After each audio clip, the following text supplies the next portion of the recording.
ఎటువంటి ఆహార పదార్థాలు తీసుకుంటే మీరు చాలా వరకు డిసీజెస్ నుంచి ఫ్రీగా ఉండొచ్చు, అసలు ఆయుర్వేదిక్లో ఎటువంటి ఆహార పదార్థాలు చెప్పారు, ఇలాంటి వాటి గురించి మనం తెలుసుకుందాం. నమస్తే, నా పేరు doctor Kishore Kumar. Welcome to Maitri Ayurveda. నార్మల్గా శీతాకాలంలో డైజెస్టివ్ ఫైర్ ఎక్కువగా ఉంటుంది కాబట్టి కొద్దిగా ప్రాపర్ బ్యాలెన్స్డ్ డైట్ తీసుకోవడం వల్ల చాలా వరకు డిసీజెస్ నుంచి బయటపడతాం.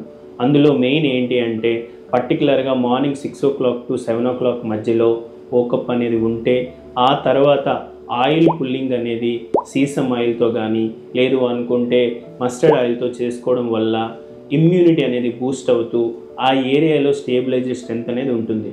ఇది బెటర్ డైజెషన్కి హెల్ప్ అయ్యే ఛాన్స్ ఉంటుంది. దాంతోపాటు పర్టికులర్ ఏరియాలో ఏదైతే పెయిన్స్ కానీ స్వెల్లింగ్ కానీ ఉంటాయో ఆ ఏరియాలో సీసమ్ ఆయిల్తో కానీ మస్టర్డ్ ఆయిల్తో కానీ మసాజెస్ చేసుకొని local hot temperature related shower ఏదైతే ఉంటుందో చేసుకోవడం వల్ల ఇన్ఫ్లమేషన్ తగ్గే ఛాన్స్ ఉంటుంది. దీంతోపాటు హెర్బల్ డిటాక్స్ టీస్ అనేవి చాలా వరకు హెల్ప్ అవుతుంది. అది త్రిఫలా టీ కానీ ఆమ్లా టీ కానీ ఎర్లీ మార్నింగ్ ఎంప్టీ స్టమక్లో తీసుకోవడం వల్ల టాక్సిన్స్ని ఎలిమినేట్ చేసి మీ తాలూకా దోషాలని రిస్టోర్ చేసే ఛాన్స్ ఉంటుంది. దీంతోపాటు బ్రేక్ఫాస్ట్ అని లంచ్ అని డిన్నర్ ఎటువంటి ఫుడ్స్ తీసుకోవాలంటే బ్రేక్ఫాస్ట్లో ఎక్కువగా మిల్క్ నట్స్ కానీ మిల్క్తో నట్స్ కానీ లేదు అనుకుంటే మనకి నట్మెగ్ పౌడర్ యాడ్ చేసుకొని మిల్క్ తీసుకోవడం కానీ, దాంతోపాటు ఉప్మా వెజిటబుల్ కిచిడి విత్ గీతో ప్రిపేర్ చేసుకునేది, దాంతోపాటు moong dal soup with ghee prepare చేసుకోవడం కానీ, దాంతోపాటు రైస్ పోరిడ్జెస్ అనేవి యూస్ చేయడం వల్ల చాలా వరకు బాడీ లైట్ అయ్యే ఛాన్స్ ఉంటుంది.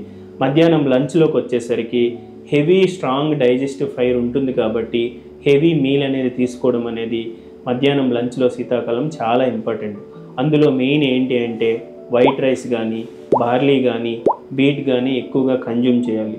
తీసుకునే వెజిటబుల్స్ ఎక్కువగా క్యారెట్, బీట్రూట్, రూట్ వెజిటబుల్స్ ఏవైతే ఉంటాయో అవి స్టీమ్డ్ రూపంలో తీసుకోవడం వల్ల చాలా వరకు బెటర్ అబ్జార్ప్షన్ అయ్యి ఇమ్యూనిటీని కానీ లేదు అనుకుంటే స్ట్రెంగ్త్ని కానీ బిల్డ్ చేసే ఛాన్స్ ఉంటుంది.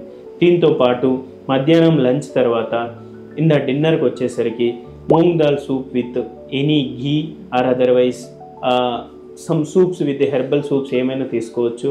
దాంతోపాటు ఈ వెజిటబుల్స్ పర్టికులర్గా మనకి లెంటిల్స్ కానీ లెగ్యూమ్స్ కానీ ఎక్కువగా కన్జ్యూమ్ చేయడం వల్ల బెటర్ అబ్జార్ప్షన్ అనేది ఉంటుంది.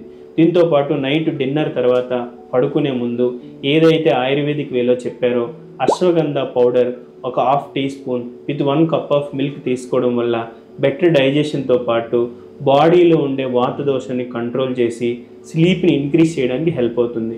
దీంతోపాటు రసాయనిక టానిక్స్ అని ఉన్నాయి ఆయుర్వేదిక్లో. చవనప్రాశ లేవ్యం everyday 1 to 2 teaspoons early morning empty స్టమక్లో తీసుకోవడం, దాంతోపాటు శతావరి లేహ్యం తీసుకోవడం. ఇది హార్మోనల్ ఫ్లక్చువేషన్స్ చాలా వరకు కంట్రోల్ చేస్తుంది. ఇలాంటి డైట్ మీరు ఫాలో అవ్వడం వల్ల వెయిట్ అనేది గ్రాడ్యువల్గా కంట్రోల్ అవుతూ చాలా వరకు డైజెస్టివ్ న్యూట్రియంట్స్ అనేది బాడీకి ఇవ్వడం అనేది జరుగుతుంది.